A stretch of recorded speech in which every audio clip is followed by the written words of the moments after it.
Dialogues on Diversity. This is our 6th series.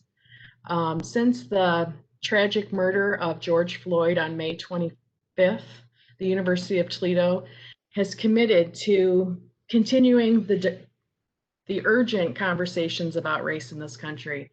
And we are thrilled to have this discussion tonight with our community partner, Equality Toledo. It is my pleasure to get us started. First, before we introduce our moderator and our panelists, I would like to discuss our community care statement.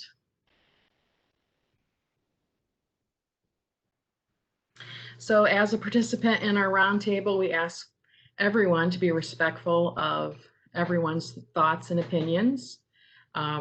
This is meant to be a conversation, not an argument. I know that everyone here is committed to what we're trying to do and will share their thoughts and feelings in a civil manner. So how this program is going to go is this evening I will introduce our moderator, who will introduce our panelists. We have a lively discussion planned for you, and we will take questions and answers in our Q&A portion, which is located on the right of your screen. We have a final thought that we would like to leave everyone with, and then we do have resources from our community that 2 of our panelists put together, and we're happy to share those as well. So it is my distinct pleasure to introduce Sheena Barnes. Sheena is our moderator. She is a Flint, Michigan native who has resided in Toledo for 12 years with her 3 children. She currently is on of ABLE and Family House, and she is the first openly LGBT+ community member of color to be on the Toledo Public Schools Board. Yes, that's awesome. Sheena is an advocate for many different causes, including the rights of LGBT community members. And after volunteering for Equality Toledo with her passion and love, she became the new executive director of Equality Toledo just a few months ago in January. Sheena, welcome, and thank you so much for being with us today. I will hand it over to you. Thank you so much, and I am looking forward to this discussion and seeing all the great information that we're going to give folks today. I will be reading Ashley Hunter, who's a Lourdes Lourdes Ashley Hunter, National Director of Trans Women of Color Collective. This is every breath a Black trans woman take is an act of revolution. Is that correct? I'm going to go ahead and read that. Yes. Okay. Trans and gender nonconforming people of color are disproportionately impacted by physical and structural violence. According to the National LGBTQ Task Force, Black trans people have a household income of less than $10,000 a year, and almost 50% have attempted suicide. What is equality disturbing is What's equally disturbing is the silence from mainstream media.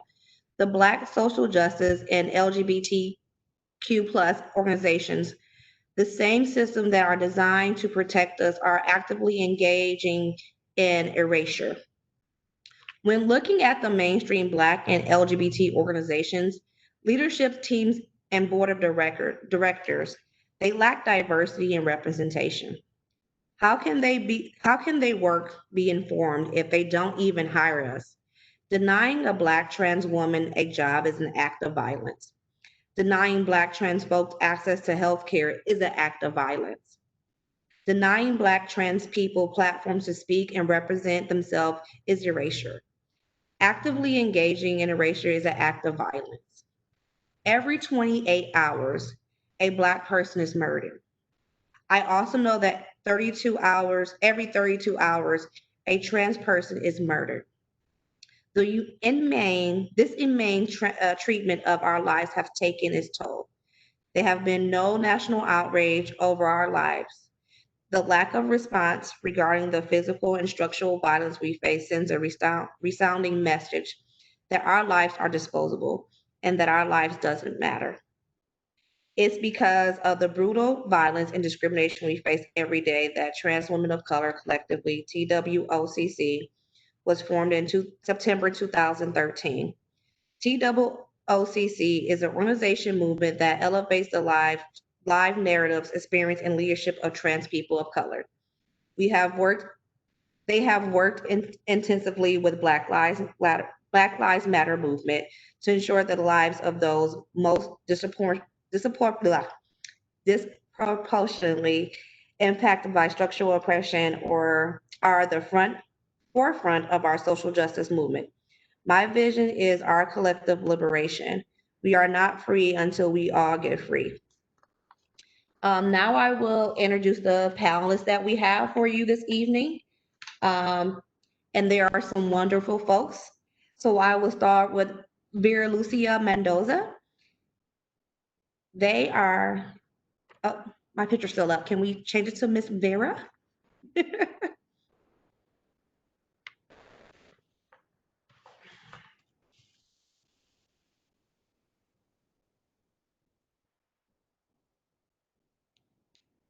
There go that beautiful face. Oh. Vera Lucia is an Afro-Indigenous migrant from the deserts of Peru, blooming in the Midwest. Vera is currently a regional field manager at Planned Parenthood Advocates of Ohio. It has 13 years plus experience in grassroots organizing focused on immigrants and radical justice and LGBTQ plus rights. They earned a graduate certificate in financial management from Cornell University, SC Johnson College of Business, and has a background in law and social thoughts from the University of Toledo. Welcome, Ms. Vera Lucia Mendoza. Next, I will be reading Lavelle.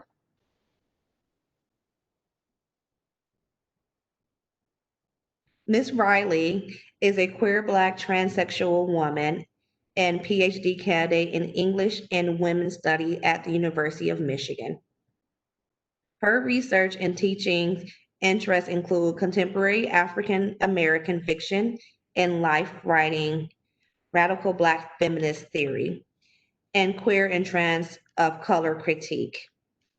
Currently, she is working on a dissertation which examines contemporary life writing by trans women in the US and questions how a critical trans imagination informs how these writers creatively engage Black, queer, and feminist literary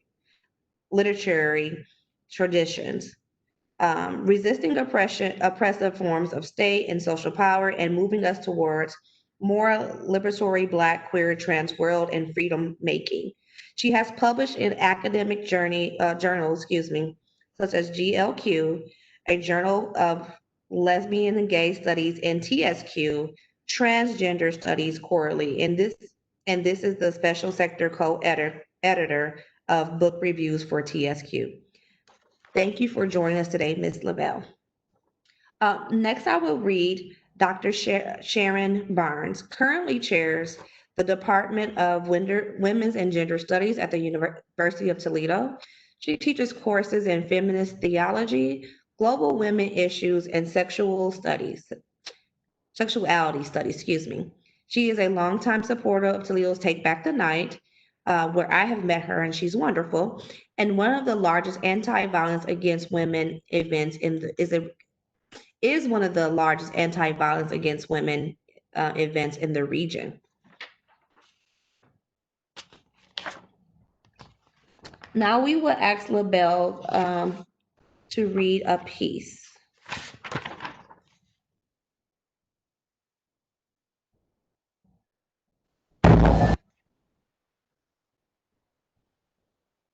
Are we responding to the piece that you read now, Sheena? That's supposed to be for you. I am so sorry. I was kind of wondering. I apologize. Like, I'm not a trans woman. I should not be reading that. It's okay. Do you want us to transition into our response to the piece since you already read it? Yes, please, Queen. I'm so sorry. Can we start with you? I do apologize. Okay. Oh, you're totally fine. You did a wonderful job. Yeah, so thank you for the introduction, and thank you, Michelle and Malika and everybody else on the panel. I'm really happy that we're going to have this discussion tonight, which is very important and very much needed right now. So I chose this piece for us to start tonight, reading the words by Lois Ashley Hunter, who, as Sheena read just a bit ago, is the director of the Trans Women of Color Collective, which was started back in 2013. And the reason why I chose it and kind of my response to it and how I think it's going to provide us a foundation for our conversation tonight on thinking about diversity and how all Black lives matter, is because I think what it does for us, that piece, is it highlights one very particular aspect of why we use that word all in our title. And it highlights for us the need to think about as broad a conception of Blackness, as broad a conception of a human, and as a person worthy of justice and of freedom, of rights, or whatever we think that we might be fighting for in our activism. You know, we like she says at the end of her piece, no one is free unless Black trans women are free. Unless the most marginalized are free, no one is free. A very classic Black feminist principle, and it's something that I stand by, and I think that it's an important thing for us to keep in mind as we go about doing the work that we do, especially if we claim to do it in the name of justice. Thank you for that response. Vera, what did you take from the piece? Hi, Sheena and everybody else, Lavelle, Dr. Solis. Thank you to the University of Toledo for hosting this panel. Lavelle, thank you for sharing this thoughtful piece with us. The wording of centering the most marginalized in order to serve the whole, of course, if we bring in the margins, we automatically serve everything else that is in the center already, if you will, the mainstream. So that wording has been not only used for trans liberation within the Black movement, but also for all LGBTQ plus liberation and Black liberation. As a non-binary person, I fall under the trans umbrella, though I don't use the wording of either trans man or trans woman.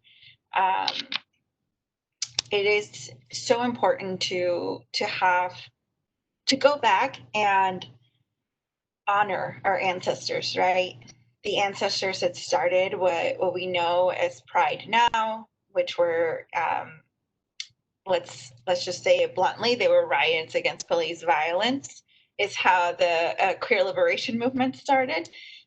So thank you, Lavelle, for bringing that up, and as always, bringing us back to trans women have always led the way, Black trans women specifically. Thank you for that great response. Dr. Sharon, would you like to give what you got out of that piece?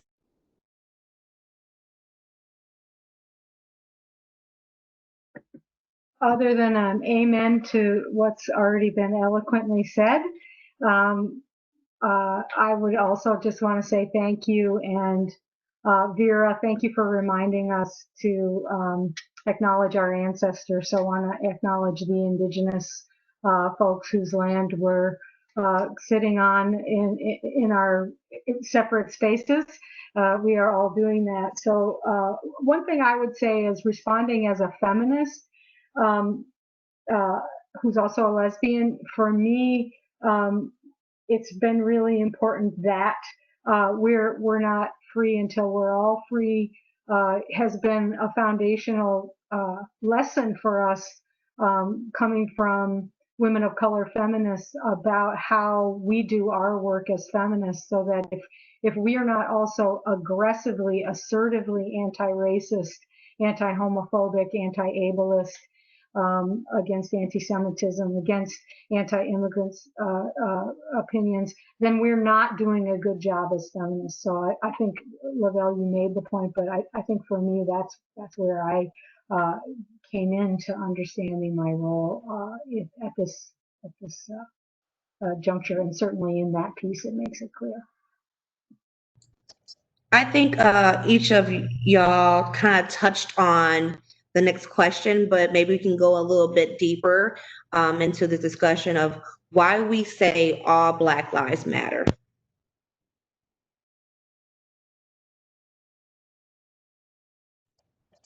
Vera, you want to start this discussion or answering this question? I know we kind of talked about it, but how about we go a little bit in depth about why we say all Black Lives Matter versus just Black Lives Matter? Of course. So part of saying all Black Lives Matter is it's being intentional. There is sort of an assumption, and also generally we see this in the news. When we're talking about Black Lives Matter, we tend to center cis men particularly. And of course, all of these situations are worthy of the response and national outreach that outrage that we're seeing.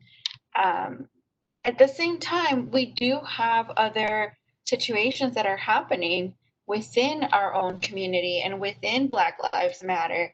And we have, for example, Tony McCade, who was killed by police, who was a Black trans man. There was hardly any news coverage for him. And there was a lot of misgendering. There was a lot of trying to figure out, is this a girl, is this a boy? Instead of trying to figure out or looking to investigate why was this person killed, which should have been the primary response, not focusing on what genitals are on this person and what pronouns should I use for them, she or he, when in reality, Tony was very open while he was alive that he used he. So we have situations like that where, because we're uncomfortable with this idea of gender and cis heteronormativity, and when we say cis heteronormativity, it's of course not to use buzzwords, but rather we have cis people who are assigned a gender at birth, and they identify with that gender for the rest of their lives. That could change possibly in the future. You could come to like a revelation that you're not cis. Not everybody, knows that they're not cis right away.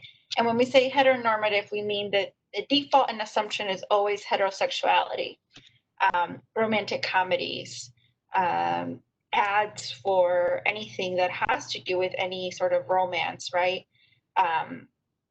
For example, we see this with jewelry and wedding boutiques and all of that, right? It's very man and woman, cis man and woman particularly.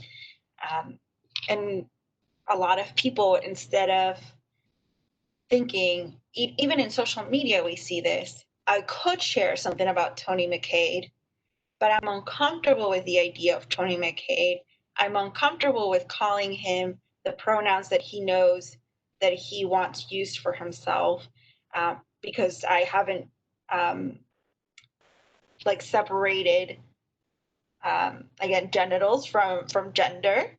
And so I just, instead of talking about the ways that this Black person was shot and killed and was completely denied their humanity, all I can focus on is on this aspect. And then I don't share it, right, on social media. Then I don't want to share that news article. And the news don't know how to frame it. We don't know how to talk about it. And so we have to say all Black Lives Matter.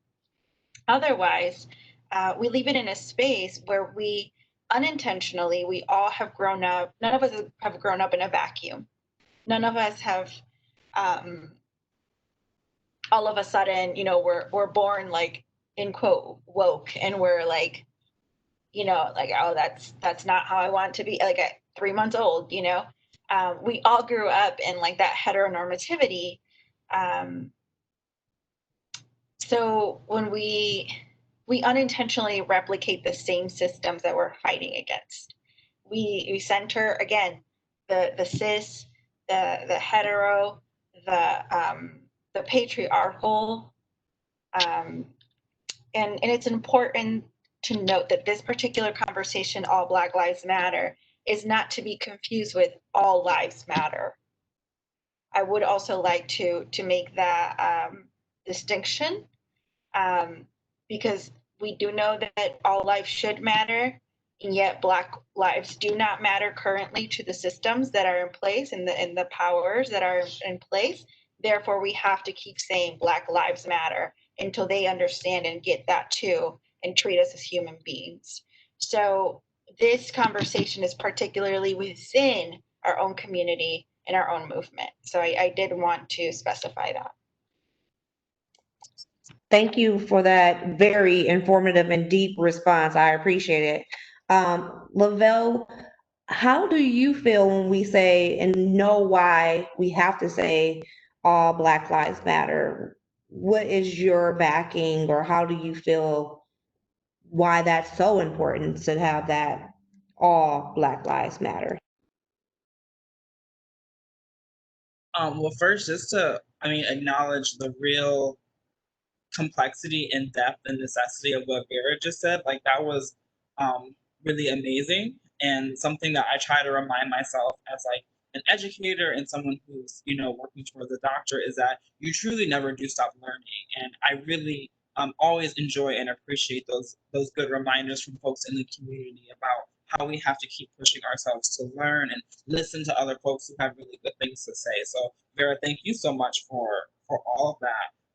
And really, just to kind of to piggyback on something that Vera said that I thought was really brilliant, is getting us to really understand the ways in which norms get created. As they were talking about the systems that we live in, and how those systems come to disproportionately affect people based on the different positions they have in the world, whether they're trans or whether they're disabled. All of us who are Black, those of us who live in this part of the country or that part of the country. Norms get created when certain systems allow us to continue those cycles. And so, for example, I just want to give some quick, statistics just to kind of like flesh out kind of the things that we're talking about here. So Vera mentioned Tony McDade, who's a Black trans man who's experienced this violence. In the broader transgender community, trans men are actually the most likely to experience sexual assault, sexual violence, rape, and things like that. And it gets quadrupled when it comes to Black and brown trans men. Trans women, Black trans women are, I believe, 26% likely to experience unemployment, which is 4 times the general, U.S. national average, and twice as much as the general transgender population. Black trans women are more likely to go into survival sex work and therefore experience more violence. Black trans women and Latina trans women are more likely to experience issues with police, specifically with ICE. And all other types of carceral and police informed systems. So you can kind of see as people have these intersectional, overlapping, interconnected identities, that there is a gross, enlargement of the violence that they are more than likely than not to be trapped in because of that. And even more importantly, over 51% of Black people who experience some kind of police violence, whether it is violence within carceral systems, like within nursing homes or prisons, or ICE detention centers, or juvenile detention centers, whether it's actually just being murdered, whether it's going through processing systems. Over half the Black people who experience that violence have some kind of disability. And that's a huge, overwhelming statistic that often gets overlooked in our organizing. And so I use all those numbers to kind of ground us in this idea that, as Vera was saying, there are particular ways in which certain folks get placed as our reason or the rationale to inspire us to protest or to raise our voices. More likely than not, it's cis straight men. And sometimes it might be women, cis Black women, but it rarely ever is Black trans women. It's rarely, never Black trans men. It's rarely Black folks who have very obvious or visible disabilities that have to be addressed in the narrative of the violence that they experience. And so, so I feel like saying all Black Lives Matter as a way, like Vera said, to keep us intentional, to keep us mindful, but it is also a good reminder that we all have varying levels of experience with all these different forms of identities and positions that make us vulnerable to violence. And unless we're paying attention to all those different things, then there is no possible way that we can be doing our work adequately or in an informed way that makes sense and that is actually doing justice. If we can't pay attention to that half of the people who are Black and who experience these different kinds of violences have disabilities, then how can we say that we're doing this work? You know, if the Black trans women and brown trans women being murdered and experiencing assault and experiencing, you know, all these horrible carceral forms of violences is not being addressed, then how can we say we're really doing this work? So just to keep us intentional and to keep us mindful and to actually move us a bit closer to adequately doing the work of addressing that Black lives do matter, and even broader than that particular umbrella, addressing anti-Black racism and all the other systems of oppression that always go with it. So I think that that's kind of why my particular reason for why I think that is important. If I could add on to what Lavelle just said, I'm thinking about the way that you shared all these numbers with us and how important they are, and also the ways of that we're not really taught or trained to think about the reality of these numbers, right? Like we all know, for example, that the universe is expansive, but we can't picture something that goes on forever and ever. Like at some point it stops. And when you say 50%, even though I know that's like, whoa, that's 50%, it's hard for us to picture, you know, unless we're like trained in statistics and we're like thinking about it all the time. But the reality is, if you can think of 10 Black people in your life right now, imagine 5 of them, right? If you can count to at least 10 of Black people in your life, and you can go off these statistics. And Lavelle, I hope you can also share them with us, so that folks can reference to it in case they didn't catch all the numbers while you were sharing them. And I'm also thinking of the ways that, for example, in the migrant caravan that we saw coming from South America to the United States. The United States, by the way, I'd like to acknowledge is indigenous land that is called Turtle Island by our indigenous family who are not of the past but exist today. And our indigenous family called the Americas Abya Yala. That was the name of the land that we now know as the Western Hemisphere. So if you hear me saying Abya Yala, I'm referring to its traditional name.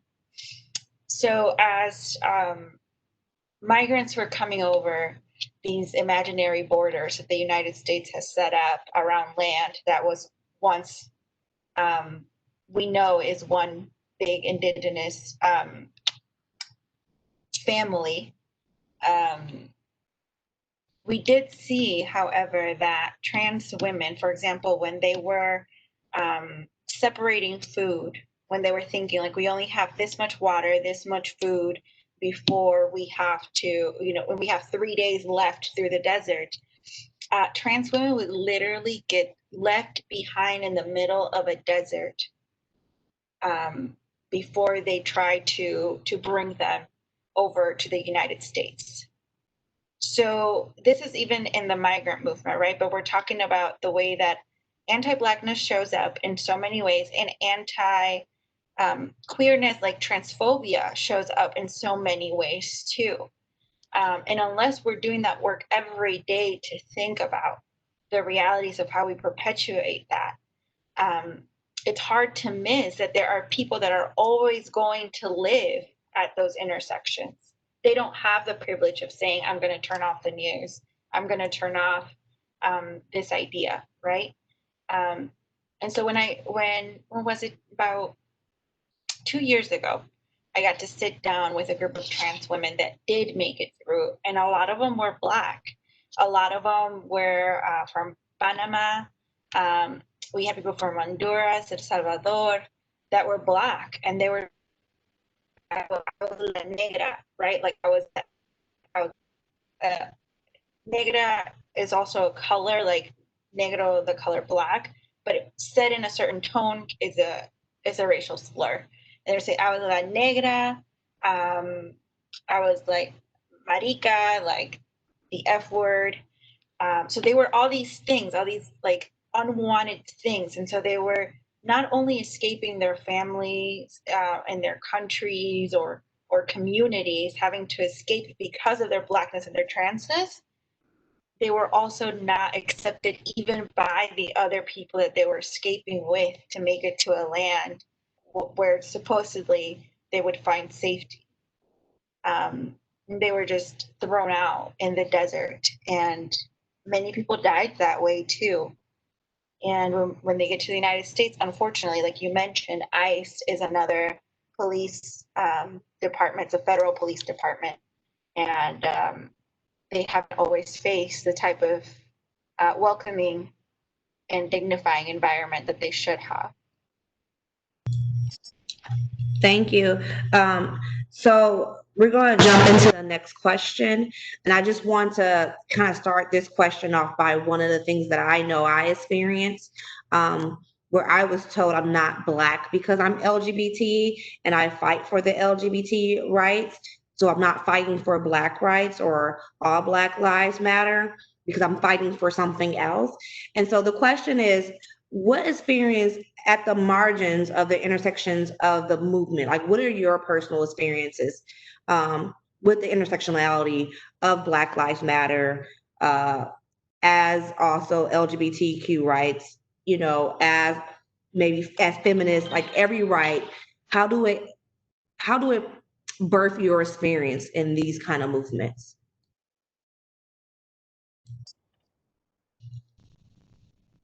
We can start with Lavelle and then Dr. Barnes, then Vera, if you don't mind. Yeah, sure. I guess I can also kind of start with a little bit of a story, but not so much a story. It's just, I recall my experiences towards the tail end of high school, and then all throughout college when I was a student at the University of Toledo, and finding it really difficult to find adequate social spaces that where I could be like my fullest self. So places where I could be both an open and out queer person, as well as a person who was really invested in her Blackness and celebrating her culture and fighting for racial justice and things like that. It was really hard to find spaces where I could do all those things like fully and adequately in a way that felt right and felt good and made sense. And because I had overwhelmingly been around Black people growing up all my life, either in school or obviously my family, my queerness was something that I never really got to explore in those places because of homophobia and lack of education and a desire to because at that time I hadn't transitioned. I was a cis gay guy. The desire to keep our educated young Black men on the right path. Like that was very much a concern growing up. So queerness was something that was really important to me in college, as a young adult. And so I mostly was around white queer people growing up, and going through college and growing up into my queerness. And I think that while I had a lot of really good experiences and found community with those folks and got to learn a lot about myself and my place in the broader scheme of things, there was also a lot of harm that was done, a lot of racism and anti-Blackness, a lot of transphobia, even still, by the cis queer people in the different spaces that I was in. And it was really harming, and it was really difficult to make sense of it. I was just like, where can I go to do all these things and not experience harm from folks? And so I think that as I continue to do this work, and I transitioned and formed all different kinds of communities, all over, especially now with us being able to do things more accessibly virtually, it's meant a lot to me to really pull my experiences and experiences of other people like me, but also different from me, from my place in the margins and other parts of the margins together, to really kind of show up in a much more holistic, I can't say perfectly holistic way, but always trying to move towards a much more whole idea about, how we can go about doing our work. And I think that that's something that informs my teaching and my research and my activism, is always trying to not just be in conversation with folks who are similar to me in these ways, like other Black trans women or trans women of color, but also branching out and trying to form as, I hate the word diverse, but as diverse or as various or as myriad or eclectic or whatever, we might want to substitute that word for, folks who can, teach me and show me how there's so many different aspects of life to think about. And not just when it comes to like, fighting for justice or fighting for freedom or liberation, like also just like living life. There's things that we learn from folks who are different from us. And I think that that's kind of the vision that the three Black women, Alicia Garza, Opal Tometi, and Patrice Cullor, started what we think of as the broad Black Lives Matter movement. That was also their vision. And I think that that is a really good foundation for any kind of political foundation in thinking about how we can get all of our folks free. And not just from our own particular, like I said before, not just our own particular combination of marginalized identities, but anyone who we find on the margins with us. So I think that's kind of those are some of the experiences that really bring me to think about the work in that particular way. Dr. Barnes, if you can give your experience in the intersectionality as a feminist and as an ally to the LGBTQ plus community and as a active ally, what some experiences have you came across? Well, I identify as a lesbian, so I'm a member of this community, but I also Sorry, yay. no problem. No problem. I didn't know you didn't know. It's so funny. I think was maybe Vera Lavelle was saying you're never done coming out. And the first time I heard that as a young person, I was like, oh my, you're kidding me? So I thought you only had to tell your family and then you were done, huh? But I would say that as a white lesbian, I think that like a lot of white people, I didn't have the kinds of experiences that Lavelle was just describing. I grew up in a small town, so when I came to college, especially, but then to grad school, I did my dissertation. I wrote my dissertation about Audre Lorde, who's an African American lesbian feminist. And interestingly, I really came to her work because my sister was dying of breast cancer, and Audre Lorde had breast cancer, and I just needed her work in so many ways. And the education that I got from reading specifically Black feminists and Black lesbian feminists, what white feminism wasn't doing right or doing well, really was the experience that helped me learn that being an ally is a journey, and that I really, really, really wanted to be on that journey. And specifically, I think the point that's been made more than once about the most vulnerable, when the most vulnerable are considered, that how we approach what we're doing changes radically for the better. And that's been a lifelong goal to try to figure out how that's going to affect what I try to do with my life. So try to be short. So I just want to say, you know what you do when you assume. So I don't want to ever assume. So Vera, I know you have so many different intersectionalities. So I really want to hear how your experience have been birthed because of those, if you don't mind sharing. Yeah, I feel like I've been jumping in a lot, so I'll try to keep mine short too. It is interesting being a person of several marginalized identities, because like I didn't get to choose any of them, and I also don't get to prioritize which one I am most of. I'm a Black Latina. I'm not Black and Latina, right? Like I'm Afro-descendant, born in the southern part of Abya Yala of the Americas, right? Like that's it. The only difference is like some ancestors went upward, some ancestors went this way, when they were kidnapped and brought here. that's it. But I'm just like, there's African Americans, I'm Afro-Peruvian, and I'm disabled and I'm queer on top of all those things. And then I migrated from one country to the other. And I was undocumented for about 15 years.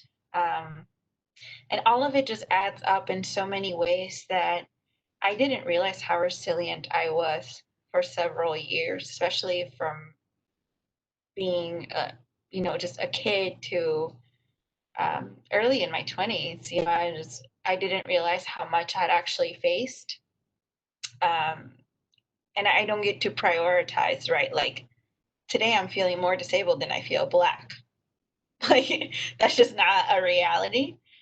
When I go out into the world, people are going to see that a disabled Black person, right? And maybe when I speak, somebody might pick up my accent, and somebody might hear me speak Spanish. It just, all of it. It's just, I'm 100% of those things 100% of the time, and I can't fully answer that question of how to respond to people who think that I'm fighting for one thing and not the other, because I don't think that I ever fully responded to anyone who has said anything of the like in about a decade or so, because it doesn't. At the end of the day, like I said, I'm 100% of those things 100% of the time, and that level of ignorance to assume that you can only be one thing at a time, I think doesn't require the kind of answer that I want to give. They're not ready for the kind of answer that we want to give. And also just knowing, I always think of the phrase, it's a title of a book, which a lot of people talk about with intersectionality. And it's called All of the Blacks Are Men, All of the Women Are White, but some of us are brave. And I just always stick to that line. Some of us are brave, and that's how I get through it. I guess I don't always answer those people.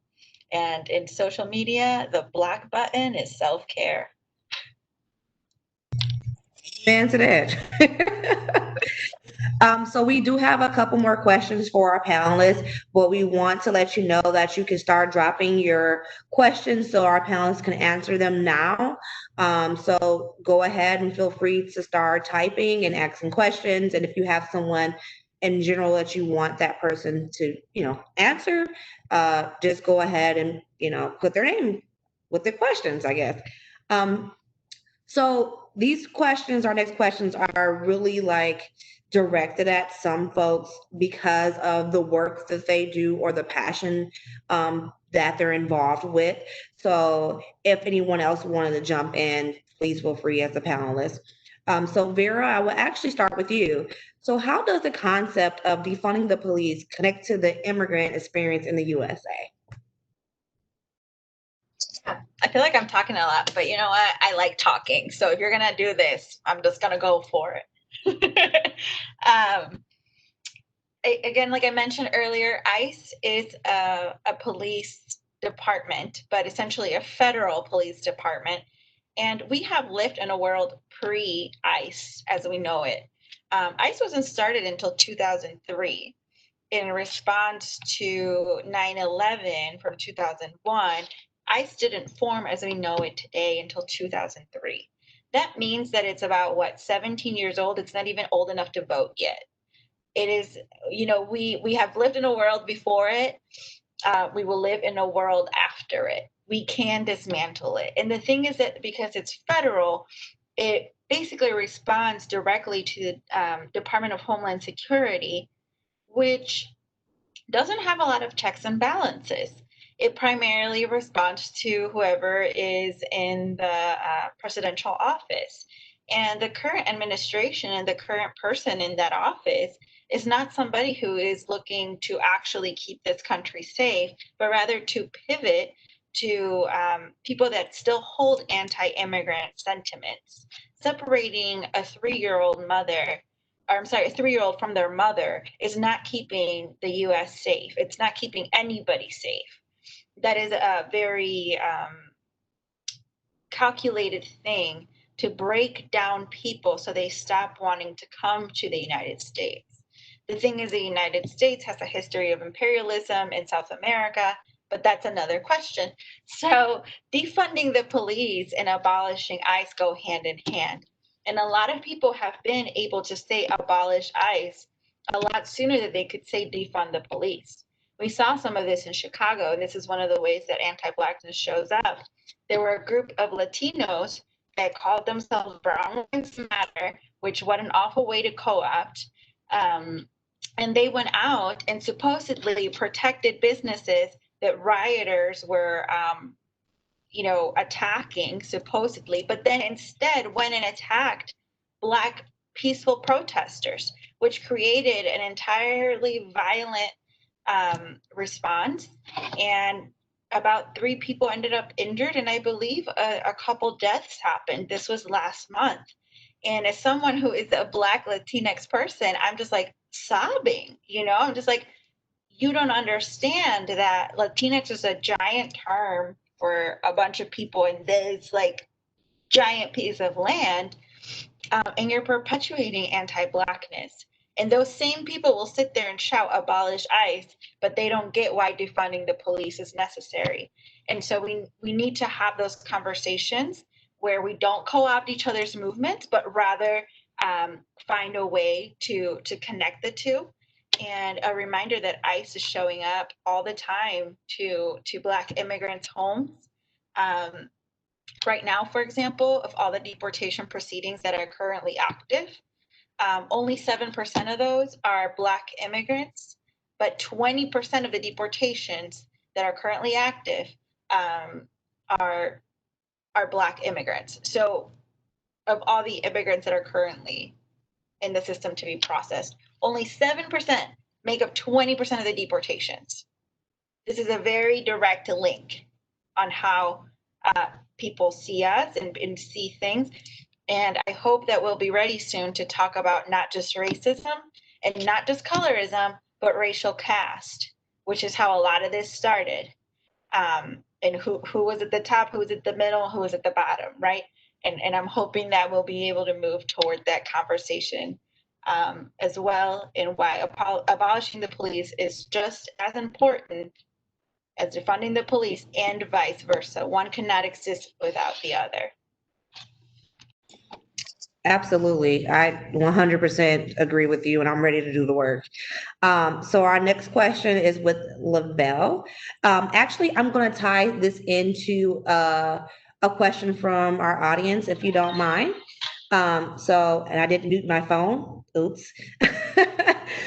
So what's missing in our understanding of the Black Lives Matter movement is the first question. And once you answer that, I will tie that into one of the questions from the audience. Okay. So what's missing in our understanding of the Black Lives Matter movement? So a lot of we've already covered a lot of really broad and deep topics today.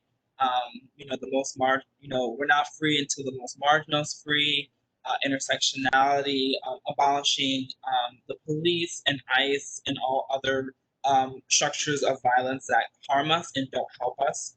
I think to go even beyond that, also to kind of bring in Dr. Barnes a little bit and her, work with Audre Lorde, I feel inspired by this quote from Audre Lorde's collection of essays called Sister Outsider, which is really good, and you should read it if you have not, and if you have read it again. This one particular quote she has that really inspires me and keeps me learning and keeps me kind of staying grounded in the work is, she says, "It's not our differences that divide us. It's our inability to recognize, accept, and celebrate those differences."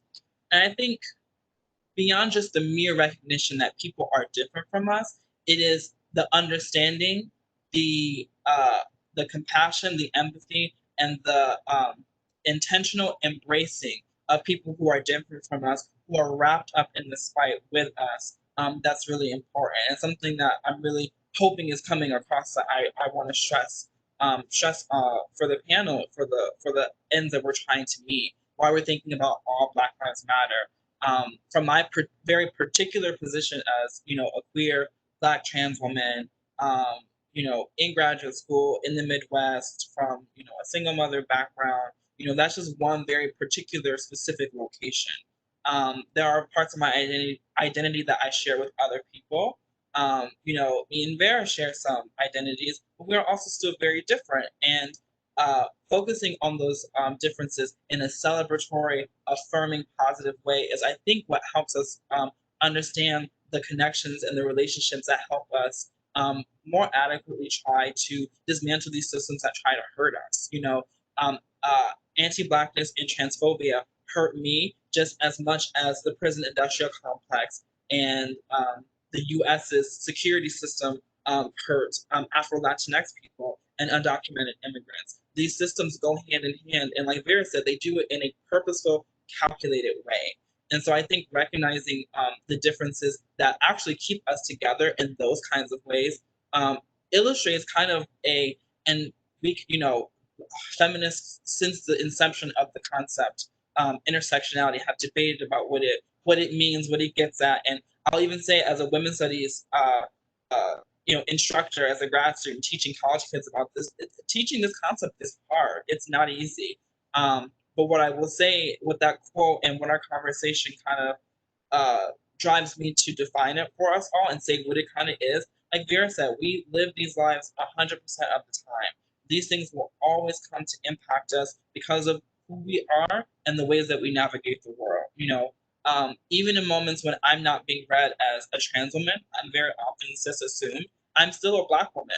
You know, I will still experience, you know, misogyny, you know, misogyny and anti-Blackness. I will still always experience those things because of how I move through the world. And if, you know, any kind of transphobia or transmisogyny, whether someone reads me as such or not, will also always still come to impact me because that's who I am and that's how I walk, you know, navigate the world, whether I want to or not. And so I think keeping in mind those kinds of things helps clarify how all these different systems are connected, but also how we are connected as people who can fight them and how we can resist them too. I think there's a lot of power in recognizing and embracing folks for their differences. We have a lot to learn from each other. So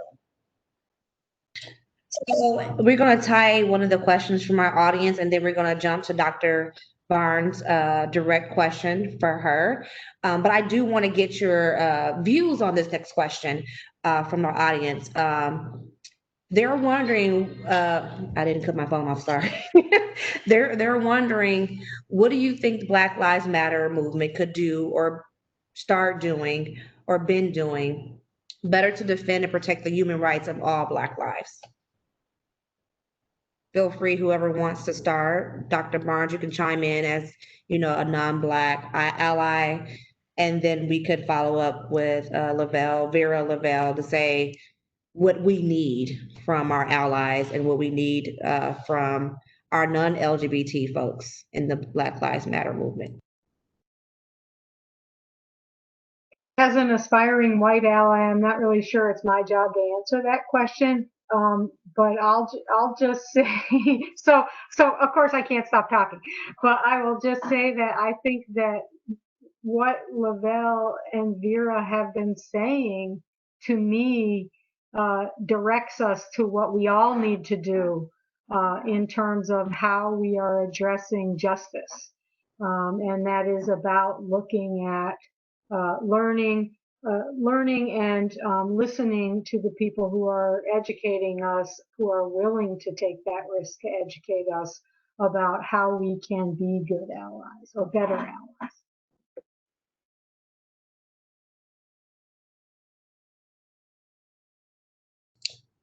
Vera or Lavelle want to jump on that as well?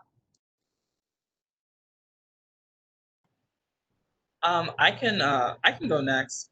I think that's a really good question, and I think it's a question that even when we think we found the answer, we should keep kind of making sure and keeping the work up, even when we think we kind of come to that conclusion. There's no conclusion until we have what we feel is liberation, which when that comes, then we can stop thinking about it. But until then, I think something that Black Lives Matter activists or folks who are thinking under that framework can do is, I think, look around and see who is being represented in the politics that you, who's in the meetings that you're having, who's helping you do the work you're doing, who's educating you in the work that you're doing, um, and take stock of what you see as becoming a norm, and what do you think is missing, you know.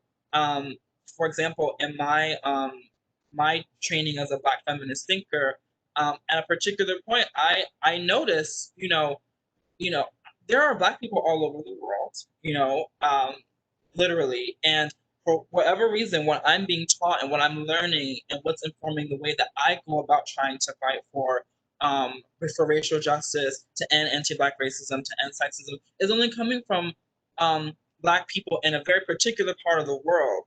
And maybe I need to think more broadly. Maybe I need to think about what Black women in Brazil are saying and fighting against. Maybe I need to think about what Black women in Africa are doing or saying. What are Black people in Germany even doing? Like, I've learned so much about racial politics from women, from Black women in Berlin. Black lesbians in Berlin. Just from kind of taking stock of what I'm not getting or what norms are being created based on what I am getting. So I would encourage folks in any kind of work you're doing to kind of notice what's not there. Is a perspective on disability there? Is a perspective only on North America here? Is a non-indigenous informed perspective here?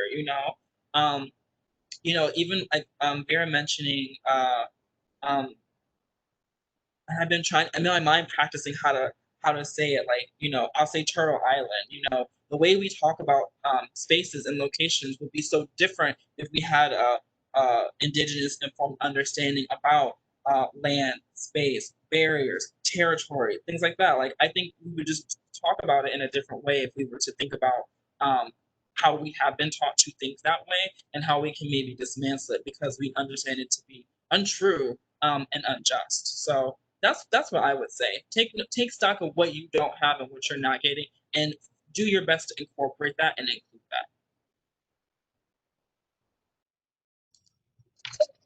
Vera? Yeah, I think I can basically just snap and say ditto to Dr. Barnes and Lavelle. And at the same time, I want to add that Black Lives Matter is a movement because of the numbers, right? Like, no one particular person owns a movement. So definitely listen to the leaders, but also remember that you have ways of being leaderful in your community.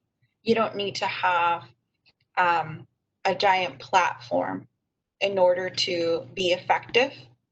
Like, your neighbors are your platform, your children are your platform, your Instagram could be your platform. I mean, you don't need to have like 20,000 followers, right? You could have 200, you could have 20, doesn't matter.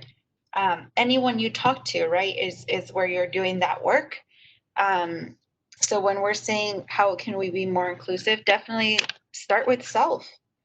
And if you're looking at, for example, leaders like the formal Black Lives Matter that we know, the national organization was started by queer women, and also the Movement for Black Lives, which is sort of an umbrella organization of several organizations fighting for racial justice. They are also centering queer and trans people. So sign up for their newsletters. I know that newsletters are kind of like, depending on the day, I might delete them, but like, some days I'm like, oh man, that's really good, and I'm going to sign up for this webinar. And that's good too, So thank you both for referencing what is being done out there, and also reminding me to look at self, because if I'm not looking around, like, taking stock, then what am I doing in order to support? And as Dr. Barnes always calls herself, she does not call herself an ally, she calls herself an aspiring ally. And I really respect that. I have noticed she does that. I think I would chime in on that as someone who's very supportive and active in the Black Lives Matter movement here in Toledo. I know that we're reaching out to other marginalized folks and doing the work. I spoke with a tribal leader in Michigan, and that's one of the reasons why I want to say in either Benton Harbor or somewhere like that, where a statue came down because Black Lives Matter movement joined with their tribal land leaders to get that tore down of a horrible person who was honored because of white supremacy, and writing our history books. But I also see the beauty of the Black Lives Matter movement at creating spaces that wasn't created for us. And one of the quotes that I love to use is, I'm going to be at the table. I'm not going to ask to be there because I built the damn thing. And I just love that quote, is because now we're taking up spaces where before we have to ask, before we would have to work twice as hard, before we would have to get that pass. But now we're saying, this is our table, you will give us our space. And I love how Black Lives Matter is doing that. I love the different levels that we're attacking and being revolutionary on. It's from voting to census to political to rioting to doing a lot of things. So I'm really excited about the Black Lives Matter movement taking over, and making sure all folks, who has been discriminated or have received racial injustice is coming to be light. It's to be light, so it's cool. So my next question is for Dr. Sharon. I want to call you Sharon, but it's not. It's Sharon. What have you learned in your efforts towards being a aspiring ally?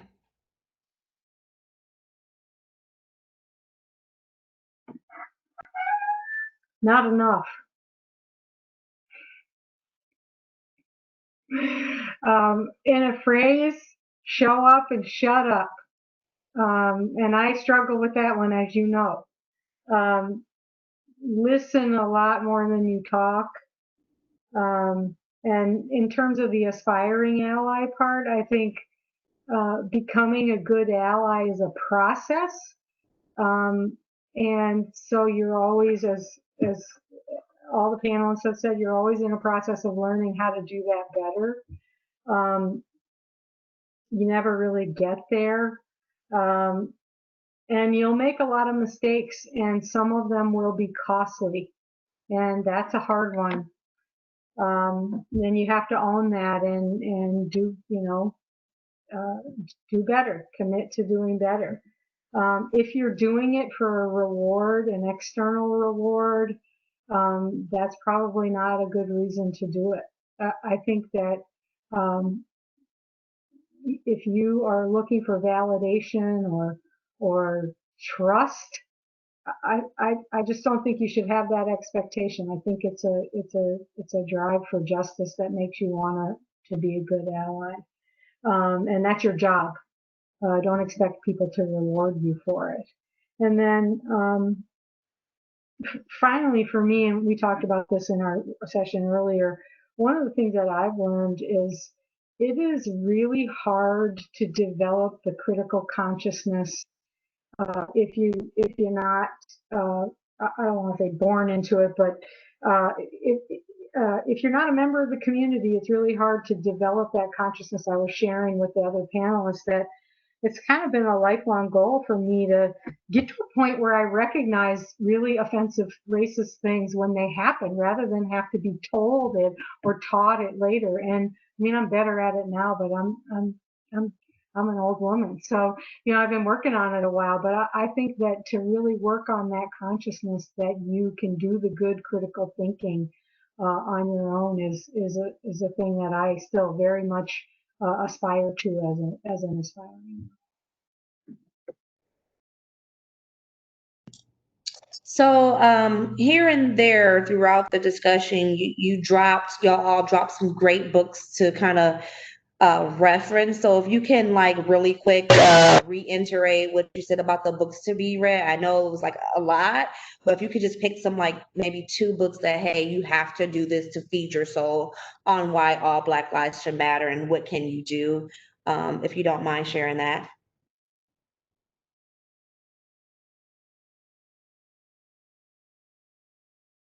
No pressure. I know y'all mentioned some that I just wanted to write it down for my collection. And I think some of the audience would like to get them as well.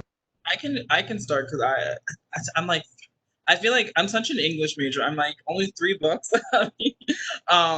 But you know, even so one can be a lot. So I'm not even that mad. But I would say, and again, like there's so many different things that go into, I feel, adequately educating and re-educating and like intentionally setting ourselves in a foundation for doing the work we're doing, given that, as our panel is illustrating, there's so many different ways to come at this work.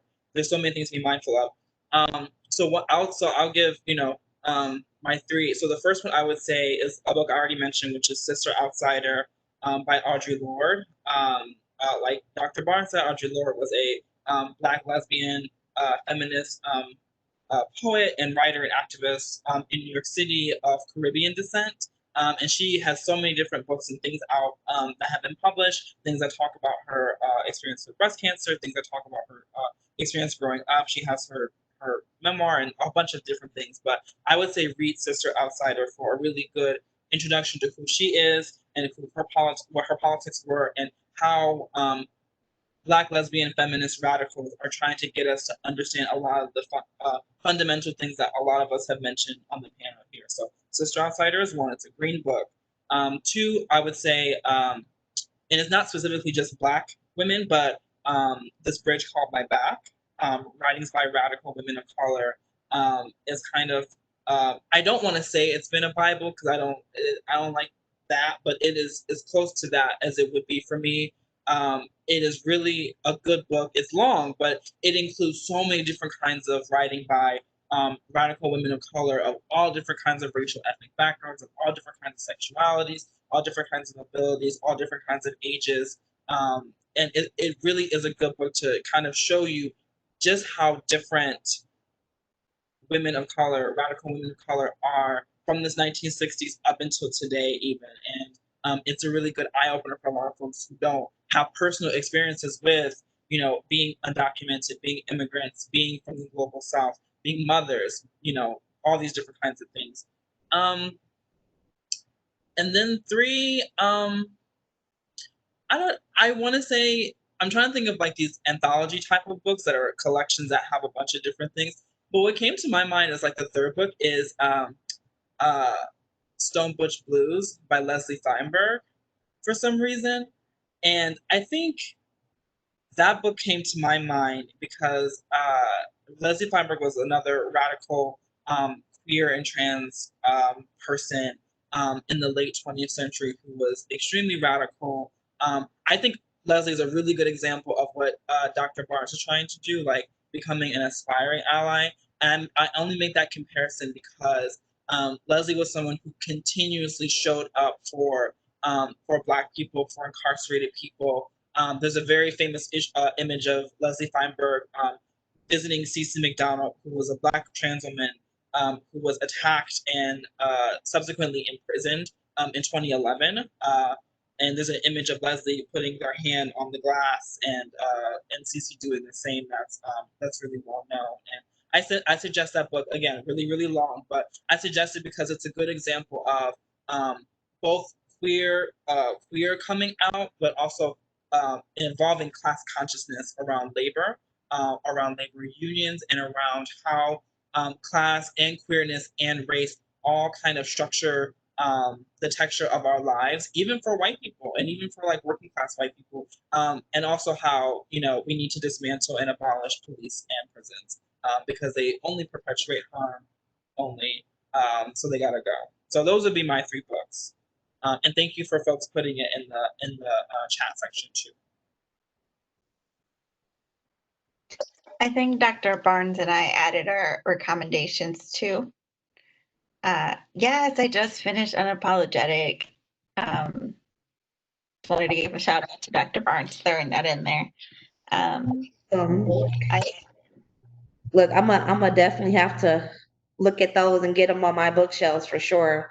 And so we have actually two more questions from the audience so far.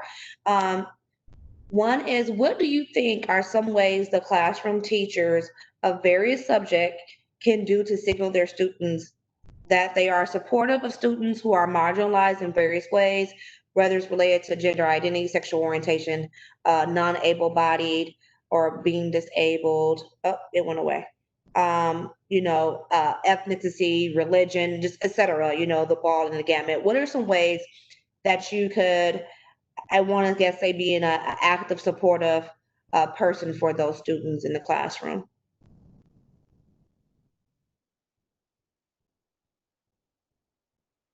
I think I can lead on this one, but I'm thinking of smaller kids. I don't know if this is for college students or not, but I'm thinking for smaller kids. I think because support needs to start at a younger age.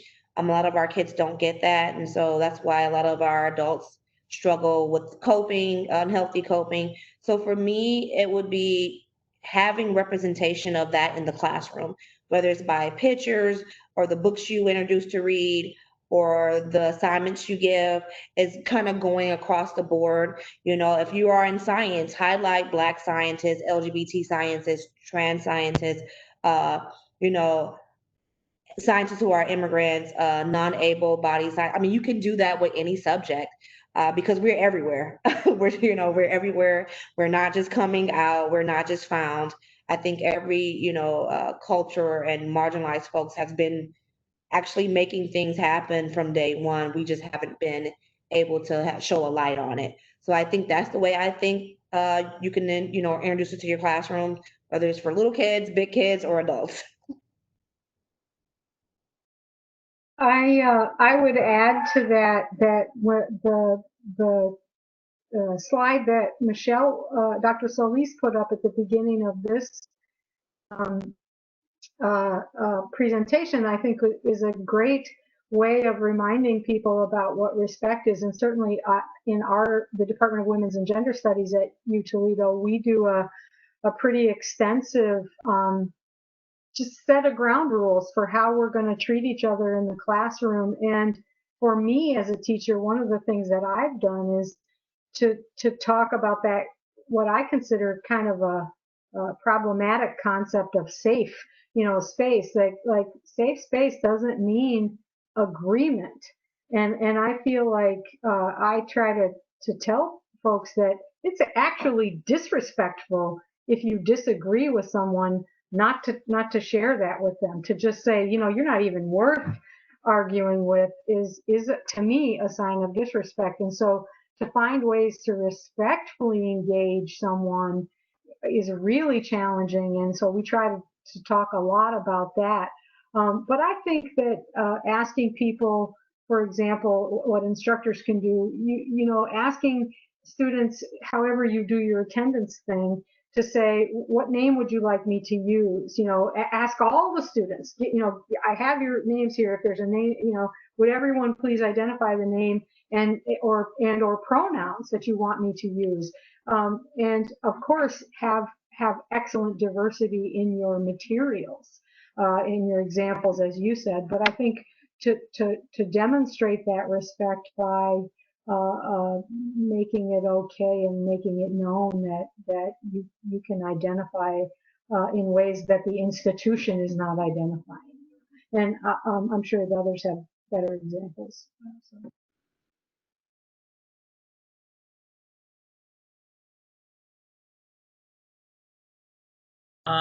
Those are some. I think those are really good ways about kind of doing that work of like Dr. Barnes keeps saying, trying to be an inspiring ally and exemplifying that allyship in the classroom and in spaces where folks are trying to learn. Yeah, as I don't have I have 2 years of teaching as a grad student and a smattering of experience doing like more community education, doing panels like this, and like doing things at the Pride Center in Toledo, things like that. some trans groups up in Ipsy, doing things there. And overwhelmingly, kind of what I have learned and am learning is that it's about the work. You have to do that work yourself, um, as an ally, as an aspiring ally, as someone who is trying to create a safe or as safe as possible space for students to show up and learn from you, and you to learn from them, and things like that. So I'll just give some examples of kind of how I try to do that work in my teaching, just to kind of illustrate what I'm trying to talk about. So thinking about pronouns, I know there's so many different perspectives on, the pronoun debate. Do we have students give us the pronouns? It might out certain students. So what I do is before the semester begins, or whenever students come in, because sometimes students come in later in the semester, and I'm talking about undergraduate students, by the way. That's the teaching experience I have. So like 18 to 24-year-olds usually. Tell them, let me just be the instructor know beforehand what name you want to be called and what pronouns you want me to use, despite whatever is in the system.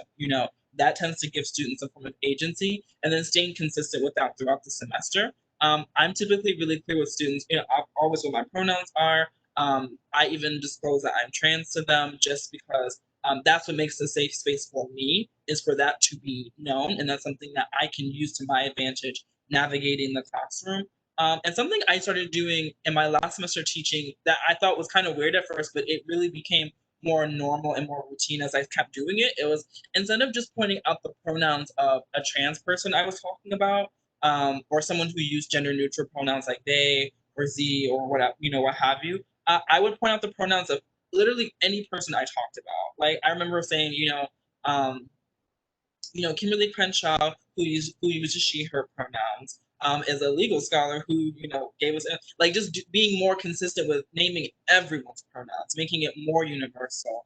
I can't say whether or not that was a good or bad idea. Most of the students in their review said that they liked it, that it made they think about pronouns way more, which makes sense because every day or every other day I'm saying the pronouns of the person that we're reading or talking about or discussing their work. So that was something that I thought to do to kind of normalize that for folks and to get it in their minds that pronouns are something that is a consistent part of, gendering folks when we do. And then something else I do um, is point out different forms of if I'm talking about where different writers are from, whether I'm teaching folks like Gloria Anzaldúa or Jerry Moraga, or talking about Janet Mock, who's native to Hawaii, like pointing out these are not just states in the U.S. or other countries in the world. Like these are also places that have experienced colonization, and also thinking about kind of what I was saying before, like an indigenous informed teaching approach. So just doing the work and putting the labor into pointing these things out for students and not letting them get glossed over, I think is kind of how I show up for students in those kinds of ways. And I have a bunch more examples, but those are just two things that came quickly to my mind. So just really putting the work and labor into breaking those things down and re-educating students. So we have actually one more question before we wrap up. So if you don't mind, I'm going to try to, tackle it. And then if you agree or disagree, please, like maybe 1 minute before we close. And pretty much it said, where we go? Oh, wow, we have 3 more questions, but we can probably answer them in an email chat or something like that. But the one I saw is, all the social injustice issue that we have addressed today, which one do you think is more critical? And how do you get your message out to people so they can become more understanding? I would say everything is critical. When you're talking about intersectionality, all Black lives, immigrant lives, undocumented life, like all of it is critical. And so we can't really highlight one of the other because usually it does tie into a lot of things like poverty, discrimination, racism, bigotry. So the best way to, I think, have more people understand it is keep talking about it, keep reading for yourself, keep educating yourself, and keep pointing out and networking with folks who are, all of us on the panel today work on different things that either drive us for our passion or we involved or because it personally affect us, but all of us come together and work on the center of it, which is just being marginalized folks being not having justice. I think that's the thing. And so with that, we want to thank you for everyone that came today to view our panel. And once again, if you have any questions, we will drop our emails, we will drop our Twitters in the chat before we get off. And then we will close with Miss Michelle, if you don't mind. I think you're gonna need to read it, Sheena. Do you have it? Oh, yes, I do have it. I'm actually typing my information in the chat because I said it and I did not type it in. So I will definitely go ahead and read that. And I'm just typing my email because I'm a slow typer. Sorry. And my Twitter is flit_queen. That way I don't have to keep texting. So we have a quote by John Lewis. Last letter. Though I may not be here with you, I urge you to answer the highest calling of your heart and stand up for what you truly believe.